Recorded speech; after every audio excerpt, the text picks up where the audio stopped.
मुसलमान सिख ईसाई का नहीं है, ये सवाल गरीब किसानों का है, गन्ना किसानों का है। उन्होंने लिखा था संकल्प पत्र के अंदर कि हम किसानों की आय दुगनी करने का काम करेंगे। क्या आपके गन्ने का पेमेंट हुआ या नहीं हुआ? उस किसान के साथ इस सरकार ने न्याय किया क्या?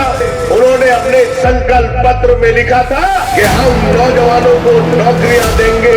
क्या नौकरी मिली या नहीं मिली? जब बर्बादी आती है, जब सरकार लूटती है, तो सब किसानों को लूटती है। गन्ने की खेती करता है, ठेके पर लेने वाला किसान फसल तैयार करता है, खाद देता है, उसकी कटाई करता है, ढुलाई करता है। किसान जब पेमेंट जाता है तो वो बाबूजी या साहूकार के खाते के अंदर जाता है। सबसे पहले मैं आभारी हूं आप सब लोगों का कि आप एक बड़ी समस्या को लेकर इस धरने के अंदर शामिल होने, एक छोटे से बुलावे के ऊपर इतनी बड़ी संख्या के अंदर आए।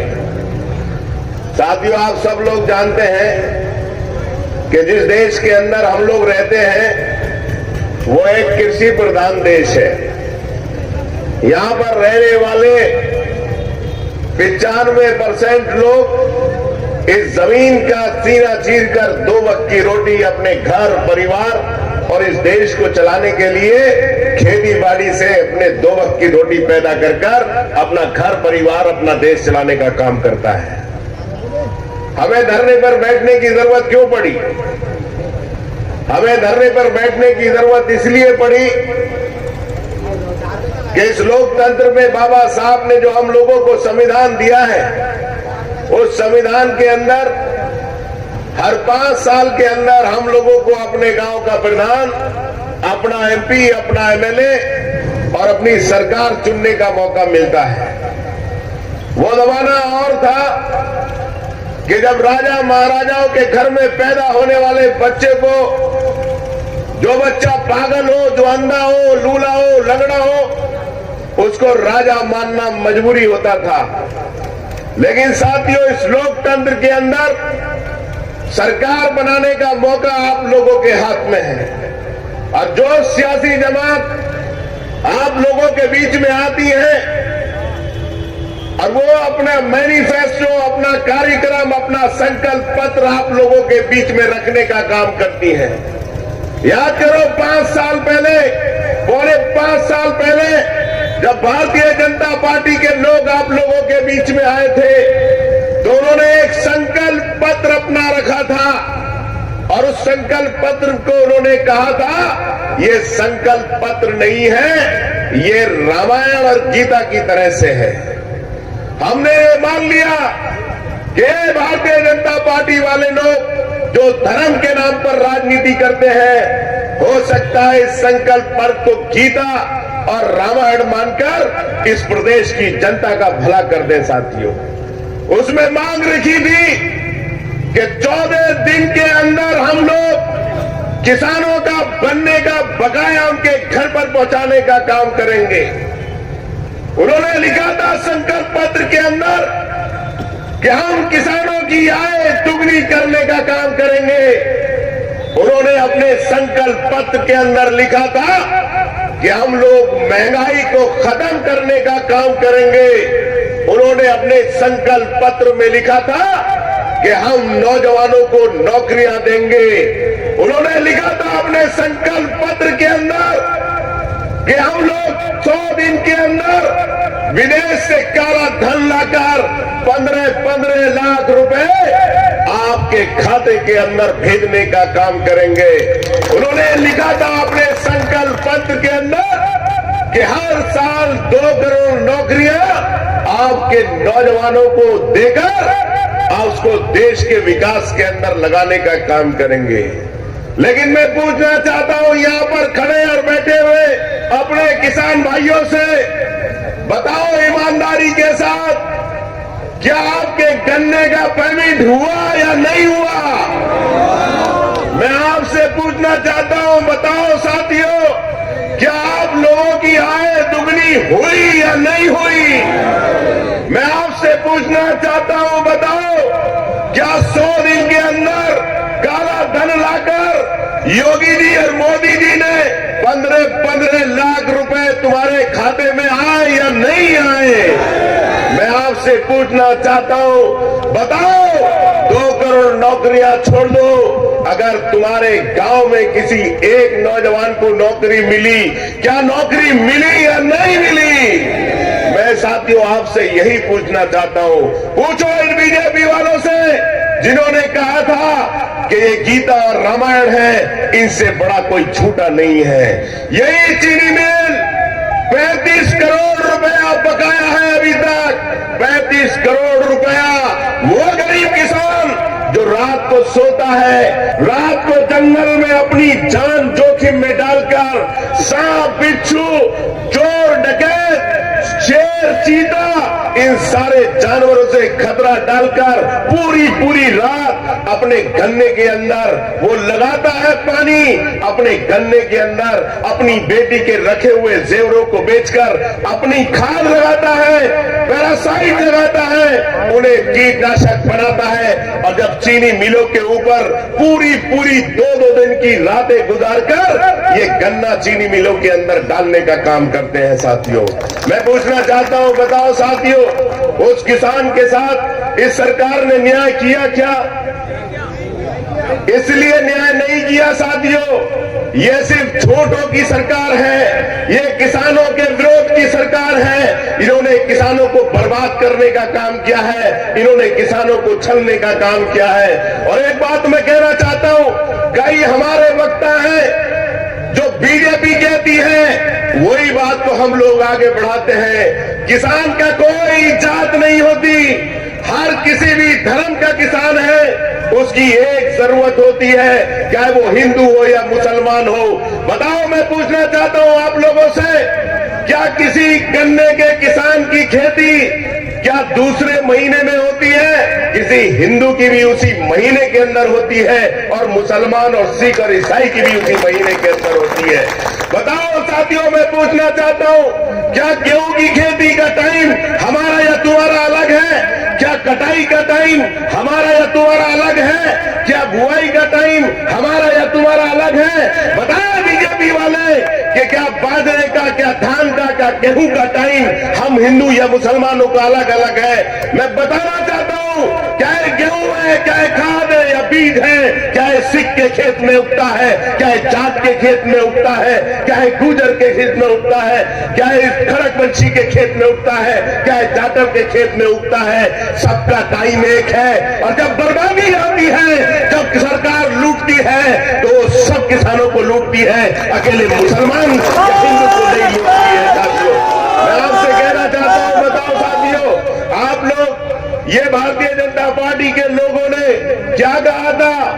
आप मुझे बताओ, ये खड़े हमारे किसान यूनियन के भाई, इनकी मेहनत, इनकी रात दिन की लड़ाई, इनका संघर्ष आप लोग याद करो। माननीय मुख्यमंत्री जी इसी जिले के अंदर आए थे, और बताओ, जो इस उत्तर प्रदेश का सबसे बड़ा आदमी हो, जिसको माना जाता है कि वो मुख्यमंत्री है, तो इस 23 करोड़ जनता का संरक्षक है। इस 23 करोड़ जनता के लिए होने वाले एक एक निर्णय, उसके लिए, जनहित के लिए उसका एक एक निर्णय होता है। मैं पूछना चाहता हूं बीजेपी के लोगों से, अगर तुम शर्मदार हो तो जाओ, जाकर मुख्यमंत्री जी से जाकर कहो, और शर्मदार हो तो गन्ना किसानों से वोट मांगने मत जाना, उनसे जाकर कहना आप लोग कि जाओ, आप आए थे इसी जिले के अंदर, सैद नंगली के अंदर माननीय मुख्यमंत्री जी आए थे और कहकर गए थे कि हम लोग इस चीनी मिल की क्षमता वृद्धि करेंगे। साथियों,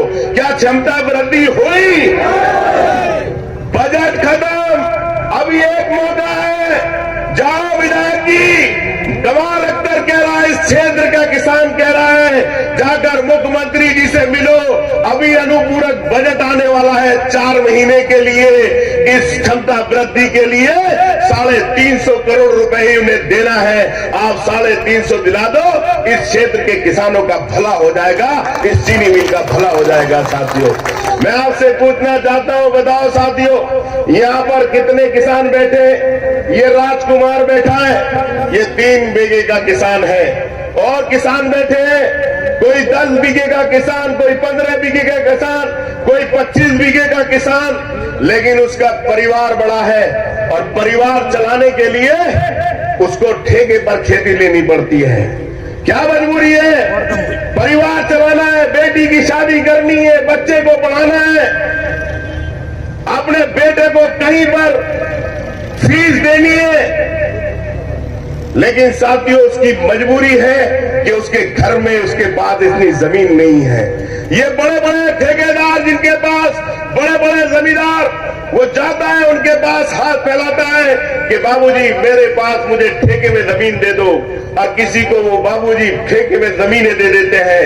इस क्षेत्र में रहने वाले वो गंगा मैया के आंचल के अंदर, उस गंगा मैया के आशीर्वाद से अपने पेट पालने वाले वो हजारों किसान जिनके पास अपनी जमीनें नहीं है और ठेके पर लेकर अपना परिवार चलाने का काम करते हैं वो गरीब लोग। गन्ना लाखों बीघे बोया पड़ा है, लेकिन कोई चीनी मिल लेने को तैयार नहीं है। मैं आपसे कहना चाहता हूं, बताओ गन्ने की खेती करता है, ठेके पे लेने वाला किसान फसल तैयार करता है, ठेके पे लेने वाला किसान खाद देता है, ठेके पे लेने वाला किसान उसकी कटाई करता है, किसान ढुलाई करता है किसान, और जब पेमेंट जाता है तो वो बाबूजी या साहूकार के खाते के अंदर जाता है और उसकी मर्जी है कि वो उसको किसान को दे या ना दे।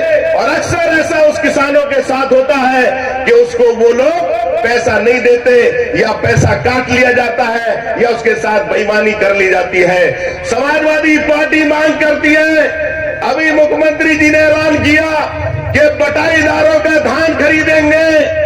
बटाईदारों का धान हरियाणा और पंजाब से लाकर यहां बिक रहा था, इसलिए बटाईदारों का धान खरीद रहे थे क्योंकि इन जालसाजियों को और ब्लैक मेलियों का खन्ना ब्लैक मेलियों का धान खरीदा जा सके, इसलिए बिचौलियों को अनुमति दे दी थी। अगर आप ईमानदार हो, किसानों के हमदर्द हो, तो कमाल अख्तर मांग करता है आप लोगों से कि आप जितने भी इस क्षेत्र के अंदर जो भी गरीब किसान हैं जिन्होंने बटाई पर गन्ना बो रखा है, चीनी मिल और ग्राम सेवक जाकर जांच कर ले।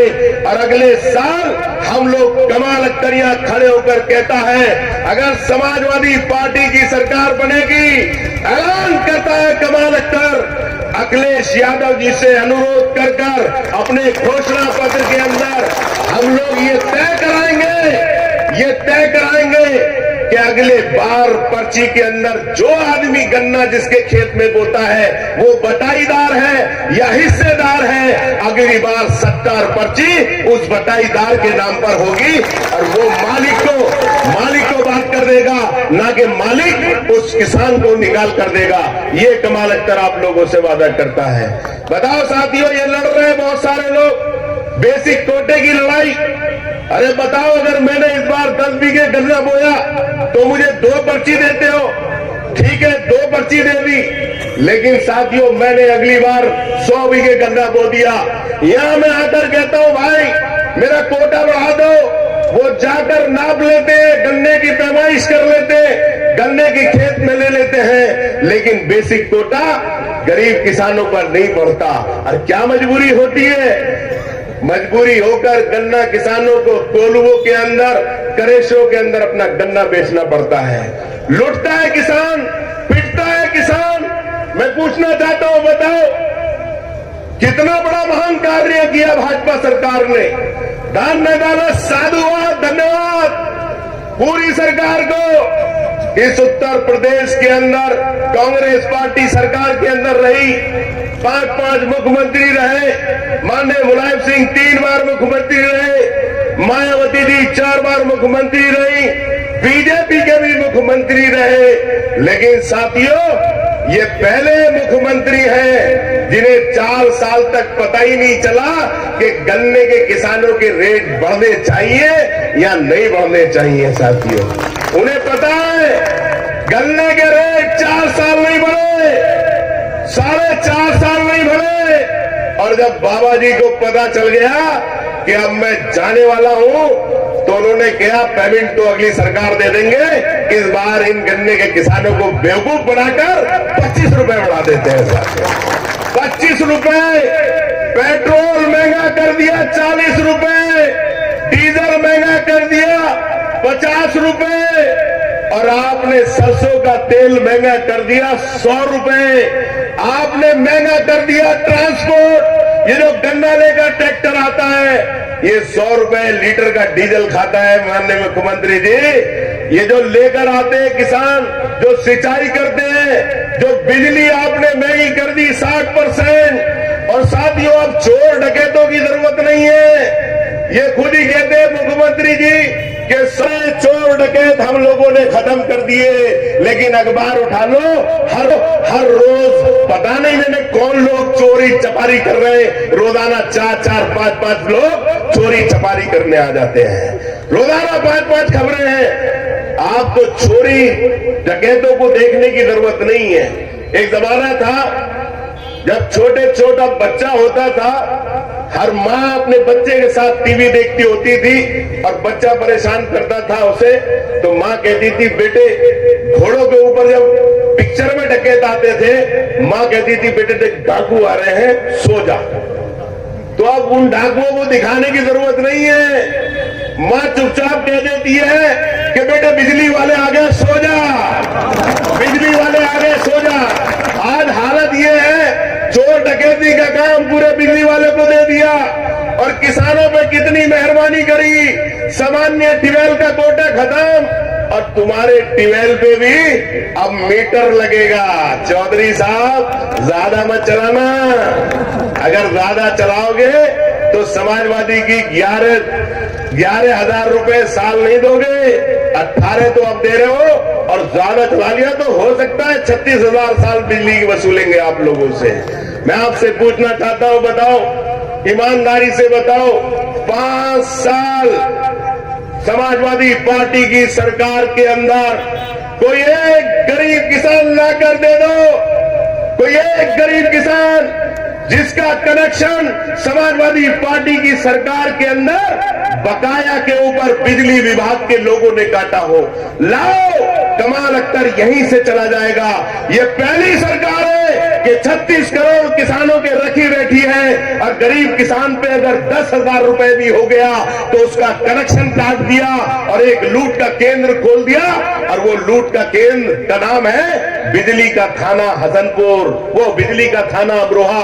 पहले तो आते थे बिजली वाले, अब दरोगा जी आते, बोले चुपचाप बिजली का कनेक्शन पैसे जमा कर देना, चौधरी साहब अगली बार नहीं तो अंदर जाना पड़ेगा।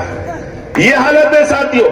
मैं आपसे पूछना चाहता हूं, बताओ, महंगाई बढ़ गई, खाने के दाम बढ़ गए, सब्जी के दाम बढ़ गए, दाल के दाम बढ़ गए, तेल के दाम बढ़ गए, घी के दाम बढ़ गए, तो क्यों आपने 25 रुपए की वो करी? क्यों आपने 25 रुपए की बढ़ोतरी करी? गरीब किसान, उसकी बुआई बढ़ गई, उसकी जुताई बढ़ गई, उसकी ढुलाई बढ़ गई, उसकी दुनिया भर की चीजें, मजदूरी बढ़ गई। तो समाजवादी पार्टी ये मांग करती है कि अगर आप किसानों के हितैषी हो, अगर आप किसानों के हमदर्द हो, तो आप लोगों को कम से कम 450 रुपए कुंटल गरीब गन्ना किसानों का आपको मूल्य करना चाहिए। साथियों, मैं आपसे कहना चाहता हूं, साथियों, चुनाव आ गए, नया मंत्र आ गया, नया मंत्र आ गया। पहले तो हमारे किसानों को सम्मान निधि दी, जब वोट का टाइम खत्म हो गया तो वो सम्मान निधि की जांच हो गई, और सम्मान निधि फिर तय हुआ कि विधायक जी से जाकर तहसीलदार ने जिन जिन पे निशान लगवा लिए वो तो किसान हो गए, बाकी अगर 100 बीघे वाला भी विधायक जी के खिलाफ कोई किसान है, वो किसान की लिस्ट से ही गायब हो गया। और अभी एक और नया ढकोसला आपके लिए आया है, फ्री राशन। 3 महीने में पूरी उत्तर प्रदेश की जनता करोड़पति हो जाएगी। एक एक गरीब 5-5 किलो राशन के अंदर अरबपति हो जाएगा। और जैसे ही चुनाव मार्च में खत्म होंगे, सारे गरीब अपनी जगह पर आ जाएंगे, फिर आपको कोई राशन नहीं मिलेगा। फिर आपसे वसूल किया जाएगा तेल के दाम 120 रुपए कर दिए जाएंगे, पेट्रोल के दाम 130 रुपए कर दिए जाएंगे। यानी कि कान यूं नहीं पकड़कर यूं पकड़ लिया जाएगा। अरे साथियों, इस देश का कितना बड़ा दुर्भाग्य है। ये दुर्भाग्य इतना बड़ा है कि इस देश में पिछले 15 साल से भावनाओं की राजनीति हो रही है। हम लोग भावना में बह रहे हैं। बताओ साथियों, मैं पूछना चाहता हूं, यहां पर खड़ा हुआ कोई भी किसी भी जात बिरादरी धर्म का मजहब का कोई आदमी है? अगर किसी के रंग का खून का रंग पीला हो तो मेरे पास आ जाए। जब उस भगवान ने फर्क नहीं करा हमारे खून के अंदर, जब उस अल्लाह ने फर्क नहीं करा, तो तुम क्यों भावनाओं में बह जाते हो? बताओ साथियों, अगर किसी हिंदू या मुसलमान का बच्चा दूसरी तरह से पैदा होता हो तो आकर कोई मुझे बता दे कि दूसरी तरीके से बच्चे का पैदा होने का तरीका बदल गया। जब भगवान ने पैदा होने का तरीका एक रखा है तो तुम क्यों भावनाओं में बहते हो? मैं पूछना चाहता हूं साथियों, आप मुझे बताओ, क्या कोई ऐसा मरीज है जिसको हार्ट का दौरा पड़े? कोई मुसलमान है ऐसा और वो कहे कि मैं मर जाऊंगा लेकिन भारत वीर को नहीं दिखाऊंगा? क्या कोई आदमी है ऐसा जिसे हार्ट का दौरा पड़े? कोई हिंदू भाई है ऐसा जो कहे मैं मर जाऊंगा लेकिन डॉक्टर खलीलुल्लाह को नहीं दिखाऊंगा? इसलिए कि हमारे क्षेत्र के अंदर भारत वीर सबसे बड़े हार्ट के डॉक्टर हैं। हिंदू हो, मुसलमान, सिख, ईसाई, खागी, गुर्जर, सैनी, प्रजापत, कश्यप, धीवर, मल्ला, वाल्मीकि, किसी भी जात का आदमी है, अगर उसे हार्ट का दौरा पड़ता है तो पूरा घर लेकर डॉक्टर भारत वीर के पास भेजता है। और जब किसी बड़े आदमी को दौरा पड़ता है, रामविलास पासवान, उनसे कहा कि आप अपना ऑपरेशन करा लो। उन्होंने कहा कि खलीलुल्लाह इस देश का सबसे बड़ा सर्जन है, मैं उससे अपना ऑपरेशन कराऊंगा। तो जब हम डॉक्टर में नहीं फर्क करते साथियों, तो नेताओं में क्यों फर्क करते हैं हम लोग साथियों? मैं इसलिए आप लोगों से कहना चाहता हूं साथियों, बताओ, क्या अगर पैदा होने का अधिकार आदमी के हाथ में होता तो साथियों ये नेता ईमानदारी से अगले दिन बदल जाया करते। ये तो पैदा करने का अधिकार भगवान के हाथ में, अगर पैदा करने का अधिकार मेरे पास होता तो सबसे पहले खड़गवंशी हो जाता मैं। हो जाता नहीं? जहां जिसकी ज्यादा वोट हुआ करते वही हो जाया करता। या कहीं ज्यादा पदला अमरोहा में कोई हमारा सैनी भाई जैसे चुनाव लड़ता, उसका चुनाव अगर उसके हाथ में पैदा होने का या धर्म बदलने का वो होता तो फटाक से मुसलमान हो जाया करता, क्योंकि 2,30,000 वोट वहां पर है। मैं कहना यह चाहता हूं साथियों, मेरा कहने का मकसद यह है कि आज लड़ाई हिंदू और मुसलमान की नहीं, आज लड़ाई सिख और ईसाई की नहीं, आज लड़ाई इन गरीब किसानों की है जो 1 साल तक उस बॉर्डर के ऊपर पड़े रहे। 700 किसान जिस दुनिया से चले गए, इस देश के प्रधानमंत्री को, इस उत्तर प्रदेश के मुख्यमंत्री को, उस गरीब के घर एक दिन भी जाकर श्रद्धांजलि देने, यहां तक मुख्यमंत्री छोड़ दो, प्रधानमंत्री छोड़ दो, कोई एक मंत्री का नाम बता दो, एक विधायक का नाम बता दो, एक विधायक का या एक जिले के अध्यक्ष का नाम बता दो जो उस गरीब किसान के घर गया हो और उससे जाकर कहा हो कि गरीब किसान तू ठंड के अंदर मर गया, तू भूख से मर गया, ये 5 लाख रुपए की मदद समाजवादी ये सरकार ने तुझे भेजी है। कोई नहीं बता सकता। अखिलेश यादव जी ने ऐलान कर दिया, अगर समाजवादी पार्टी की सरकार आएगी तो एक एक किसान, जो गरीब किसान मर गए 700 किसान, उनके घर पर समाजवादी पार्टी के मुख्यमंत्री के तौर पर 25-25 लाख रुपए उसके घर पर पहुंचाने के काम करेंगे। हम लोग किसानों की हमदर्द है साथियों। मैं कहना चाहता हूं आप लोगों से, आज सवाल उस गरीब किसान का है। अरे एसडीएम साहब को 2 आदमी ले आओ, मेमोरेंडम लेना, तुम बैठे रहना। 2 आदमी ले आओ जाके, फैसल एसडीएम साहब को ले आ, मेमोरेंडम देते हैं, भाषण हमारा 5 मिनट 10 मिनट का और है, बुला लो। तो साथियों मैं ये कहना चाहता हूं आप लोगों से कि आप लोग ये किसान है बेचारे, इनकी पर्ची मिलती है, पता चला कि रात को पर्ची डालने आते हैं यहां पर। क्या है सरकार की तरफ से डायरेक्शन? सरकार की तरफ से डायरेक्शन है, आइए आइए जगह दे दो थोड़ी एसडीएम साहब को, आ जाइए एसडीएम साहब आ जाइए। मैं आप लोगों को जो मेमोरेंडम हम लोगों ने लिखा है वो पढ़ के सुना देता हूं और एसडीएम साहब को दे देता हूं, क्योंकि कोर्ट में जाना है। इसमें हमारी मांग ये है कि जो हमारा 36 करोड़ रुपए का बकाया है वो हमारा बकाया 14 दिन में कहा था 15 दिन में दे दो। बैठ जाओ यार, बैठ जाओ बैठ जाओ बैठ जाओ बैठ जाओ बैठ जाओ बैठो बैठो बैठो सब बैठो सब बैठो सब बैठो बैठ जाओ बैठ जाओ बैठ जाओ बैठ जाओ, फोटो आ जाएगा आ जाएगा। और हमारा अनुरोध है कि जो घटतोली हो रही है चीनी मिल के अंदर, कई बाबू तो ऐसे जुगाड़ लगा के सेंटरों पे जाके खड़े हो रहे हैं कि भाई कैसे भी विधायक जी वो वाला सेंटर दिला दो। क्यों घटतोली कर रहे हैं? घटतोली तुरंत रोकी जाए। किसान रात रात भर यहाँ रहते हैं, इनके लिए रैन बसेरा सोने का अलाव का इंतजाम किया जाए।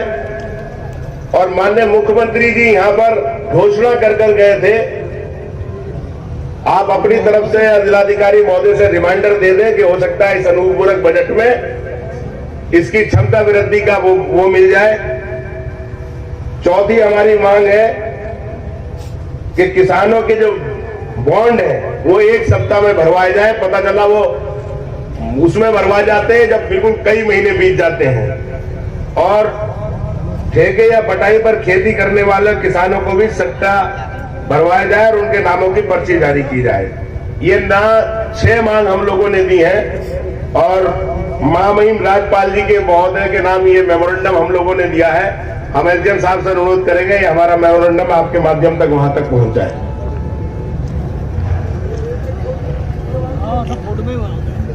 बैठ जाओ यार, बैठ जाओ 2 मिनट बैठ जाओ, सब आ जाए, बैठ जाओ। अली भाई बैठो, हो गया, बहुत बहुत धन्यवाद। हाँ बिल्कुल बिल्कुल। तो साथियों मैं आप लोगों से कह रहा था, नए नए एजेंडे सरकार लेके आ रही। क्या कह रही है कि हमने भूमाफिया राज खत्म कर दिया, हमने भूमाफिया राज खत्म कर दिया, हमने गुंडा राज खत्म कर दिया। मैं कहना चाहता हूं उत्तर प्रदेश की सरकार को, माननीय मुख्यमंत्री जी को, आप गलत कहते हो। मैं ज्यादा दूर नहीं लेकर जा रहा, यहां पर बैठे हुए एक एक आदमी से कहना चाहता हूं कि वो जो कहते हैं कि समाजवादी लाल टोपी वाले गुंडे हैं, अगर हम गुंडे हैं तो बताओ, हम लोग खड़े होकर कहते हैं आप लोगों से, आओ आकर देखो, ये चीनी मिल के सामने वो गरीब लोगों के मकान हैं, वो गरीब लोगों के दीवारें किवाड़ हैं, वो गरीब लोगों के मकान है। यही भाजपा के लोगों ने पीडब्ल्यूडी के जमीन का बैरामा कराकर दीवार लगा दी। माननीय मुख्यमंत्री, हम हाथ जोड़कर प्रार्थना करते हैं, इन गरीबों को न्याय दिलवा दो, इनकी दीवार हटवा दो, इनका रास्ता दिलवा दो। ये है माफिया राज खत्म। अरे हो सकता है कि अगली बार तुमने सरकार बना दी चौधरी साहब, तो ये चीनी मिल भी किसी के नाम पे आगे की जमीन होगी, इसे भी नाम करा लेंगे ये लोग। ये साथियों बताओ, कौन नहीं जानता कि पीडब्ल्यूडी से लेकर इस बीज गोले से लेकर 60 फीट इधर और 60 फीट उधर पीडब्ल्यूडी का क्षेत्र होता है। और ये सड़क जो थी, ये 3 मीटर की सड़क थी, आज आप देखो 12 मीटर की सड़क है। कल हो सकता है कि डबल रोड हो, वो इसलिए पीडब्ल्यूडी करती है, लेकिन भारतीय जनता पार्टी के लोगों ने, यहाँ के नेताओं ने हजारों लोगों की, गरीबों की जमीनें कब्जा करने का काम किया। और जिसका सबूत है, ये चीनी मिल के गरीब लोगों के सामने दीवार खड़ी करी है। और लोग कहते हैं कि माफिया राज खत्म, भूमाफिया राज खत्म। हम कहते हैं अगर सबसे बड़ा गुंडा राज कहीं पर है तो इस उत्तर प्रदेश के अंदर है। साथियों मैं आपसे पूछना चाहता हूं, बताओ साथियों क्या हालत है, पुलिस की हालत क्या है? पुलिस का आलम यह है कि कौन गरीब आदमी कब जेल चला जाए पता नहीं। कोई सुनवाई नहीं, कहीं पर कोई वो नहीं, पूरे बाग साफ, पूरे खनन साफ। ये काम भारतीय जनता पार्टी कर रही है साथियों। मैं आपसे कहना आया हूं साथियों, आपसे बताना चाहता हूं कि आज जो 2022 का चुनाव है, ये चुनाव इस बात का फैसला करेगा कि आपके बच्चों को नौकरियां मिलेंगी या नहीं मिलेंगी। ये चुनाव इस बात का चुनाव है कि गरीब किसानों के गन्ने का रेट बढ़ेगा नहीं मिलेगा। ये इस बात का चुनाव है कि आपके यहाँ पर जो गरीब गन्ना किसान हैं, इनके सट्टे, जो प्राइवेट के किसान हैं, ठेके के किसान हैं, उनके सट्टे मिलेंगे या नहीं मिलेंगे। ये सवाल इस बात का है कि डीजल पेट्रोल की कीमत घटेगी या नहीं घटेगी। ये सवाल इस बात का है कि आप लोगों के बच्चों के लिए अच्छी पढ़ाई का इंतजाम होगा या नहीं होगा। और हो सकता है साथियों, अभी देखो मुख्यमंत्री जी क्या कह रहे कि कोरोना काल में उन्होंने लोगों की बहुत मदद करी। मैं आपसे पूछना चाहता हूं साथियों, अभी विधायक जी और यहाँ के डीएम साहब 2 अस्पतालों के अंदर ऑक्सीजन प्लांट का उद्घाटन करके आए, ऑक्सीजन प्लांट का उद्घाटन कर आए और बड़े शान से कहते हैं आपकी उपलब्धि कहां है। उन्होंने कहा हमने ऑक्सीजन प्लांट लगाया। अरे मैं आपसे पूछना चाहता हूं, अगर इस क्षेत्र के अकेले हसनपुर की आबादी 1 लाख गांवों की आबादी लगा लो तो कम से कम इस क्षेत्र की आबादी कम से कम 14 या 15 लाख आबादी इस क्षेत्र की हो सकती है साथियों। लेकिन चले जाओ हसनपुर के अंदर, जहां पर 20 डॉक्टर होने चाहिए, वहां 1 डॉक्टर है। कुत्ता काटेगा तो इंजेक्शन नहीं, बंदर काटेगा तो इंजेक्शन नहीं, सांप काटेगा तो इंजेक्शन नहीं, पेट में दर्द होगा तो जांच नहीं, सिर में दर्द होगा तो जांच नहीं, बच्चा पैदा होने होगा तो डॉक्टर नहीं, नर्स नहीं, हार्ट का कोई इक्विपमेंट नहीं, बलगम की जांच नहीं, खून की जांच नहीं, कुछ नहीं है अस्पताल में। सिर्फ क्या है अस्पताल के अंदर कि तू मेरा सिर फोड़, मैं तेरा सिर फोड़ूं, और मेडिकल कराने चल रहे हैं 307 के 50,000 और 323 के 10,000 रुपए सिर्फ इस नाम के लिए सरकारी अस्पताल है साथियों। मुझे हजारों लोग मर गए। अरे अकेले ऑक्सीजन से कोई कोरोना का मरीज बचने वाला नहीं है। ये तो भगवान की दी हुई इतनी बड़ी ऑक्सीजन है, जहां मुंह खोल के खड़े हो जाओ, भगवान का सिलेंडर शुरू और ऑक्सीजन अंदर। लेकिन आज जरूरत है अस्पताल के अंदर एक हार्ट के अच्छे डॉक्टर की, एक लंग्स के अच्छे डॉक्टर की, एक फिजिशियन की जरूरत है। आज जरूरत है उस मां जो एरिया रगड़ कर हजारों हमारी बहनें मर गई, हजारों दुनिया छोड़कर चली गई, उनके पास बड़े अस्पतालों में बच्चा पैदा करने के लिए पैसे नहीं थे, 40-40 हजार रुपए नहीं थे, लेकिन इन अस्पतालों में अपनी बेटियों को लेकर गए, कोई अपनी बहन को लेकर गया, कोई अपनी बच्ची को लेकर गया, हजारों बहनें मर गई, लेकिन अस्पताल में इस सरकार ने कोई इंतजाम आपकी बच्चियों को पैदा करने का काम नहीं किया, आपके बच्चों के लिए कोई इंतजाम नहीं किया, आपकी जांच का कोई इंतजाम नहीं किया इस सरकार ने। ये कहते हैं कि हिंदुस्तान में ईमानदार और दमदार सरकार। कितनी ईमानदार सरकार है? सारी ईमानदारी कलेक्ट्रेट, सारी ईमानदारी तहसील एसडीएम के अंदर। और साथियों देखो कितनी चालाक है, ये तो बेचारे किसान यूनियन वाले जो थोड़ा बहुत करते रहते हैं।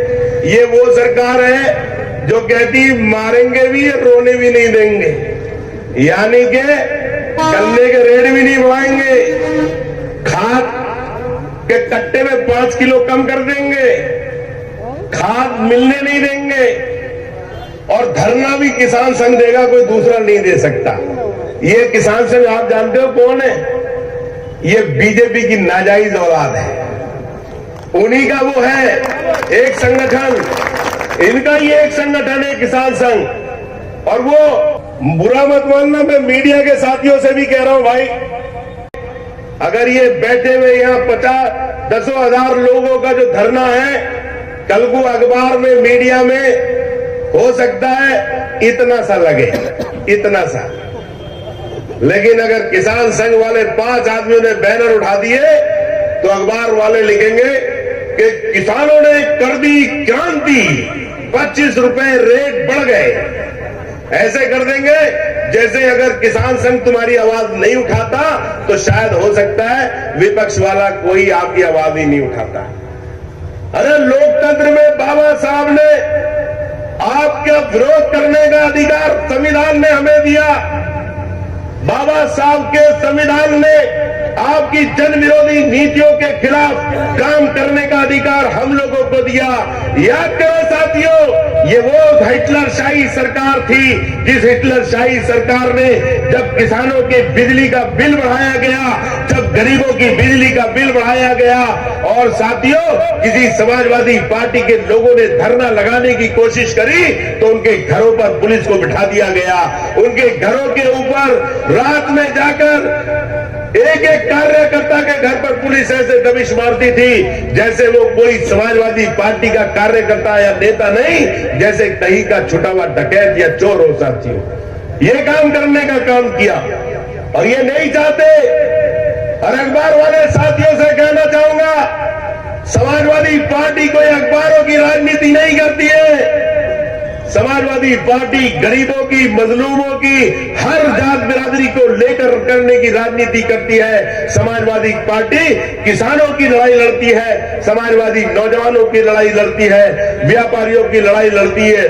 पूछो साथियों, बताओ जब बिजली के रेट बढ़े तो कौन पार्टी थी जो तुम्हारा लड़ाई लड़ रही थी? अगर कोई लड़ रही थी तो समाजवादी पार्टी लड़ रही थी। जब गन्ने की लड़ाई थी तो समाजवादी पार्टी लड़ रही थी। जब कोरोना की लड़ाई थी तो समाजवादी पार्टी लड़ रही थी। जब अच्छी स्वास्थ्य सुविधा की लड़ाई थी तो समाजवादी पार्टी लड़ रही थी। और जब चकबंदी में भ्रष्टाचार था और चकबंदी के अधिकारी बेलगाम थे तो समाजवादी पार्टी लड़ रही थी। और जब बीजेपी के नेता लूट रहे थे तो समाजवादी पार्टी लड़ रही थी। इसलिए कमाल अख्तर आपसे कहकर जाता है, आपसे कहता है साथियों, चले जाओ गांव-गांव, चले जाओ चौपाल चौपाल और जाकर बताओ ये Bharatiya Janata party 5 kilo ration देकर आपके बच्चों की नौकरियां छीनना चाहती है। ये 5 किलो 10 किलो राशन देकर आप लोगों को छोटे छोटे लालच दिखाकर आप लोगों की गरीबी का मजाक बनाकर ये आपके वोट को लूटने का प्रयास करना चाहती है। आप सचेत कर दो लोगों को और कहो ये सवाल हिंदू मुसलमान सिख ईसाई का नहीं है, ये सवाल गरीब किसानों का है, गन्ना किसानों का है, उन माओ और बहनों का है जिन्हें अस्पतालों के अंदर अच्छे इलाज की जरूरत थी और बिना इलाज के दुनिया छोड़कर गरीब चले गए। ये सवाल आपके छोटे छोटे मासूम बच्चों का है जिनमें पढ़ाई की जरूरत है, उनकी पढ़ाई का इंतजाम है। आपके उन लोगों के लिए जरूरत है जो आपके बच्चों को नौकरियां दे सके। और इसलिए मैं आपसे कहकर जाना चाहता हूं, ये भारतीय जनता पार्टी आपको भावनाओं में भड़काकर मूल्य की राजनीति से अलग करने का काम करती है। हम लोगों को मूल्यों की राजनीति करनी है और सिद्धांतों की राजनीति करनी है। और एक एक आदमी शपथ लेकर आप लोगों से कहकर जाता हूं कि एक एक शपथ लेकर जाओ कि अखिलेश यादव और जयंत चौधरी की जोड़ी को उत्तर प्रदेश का नेतृत्व हम लोगों को सौंपना है। और इस उत्तर प्रदेश से भारतीय जनता पार्टी की सरकार को उखाड़कर गरीब किसान और मजदूरों की सरकार बनानी है। 3 नारों के साथ कि यहाँ पर बैठे हुए भारतीय जनता पार्टी के नेताओं को और यहाँ पर बैठे हुए उन अधिकारियों को जो किसानों का शोषण करते हैं, उन लोगों को पता चल जाए कि इस क्षेत्र का गरीब किसान नौजवान जाग चुका है। और आप सबका एक बार धन्यवाद करते हुए आप इतनी बड़ी तादाद में आए, एक बुलावे के ऊपर आए। 3 नारों के साथ समाजवादी पार्टी, अखिलेश यादव, किसान एकता, हर जय हिंद, जय समाजवाद।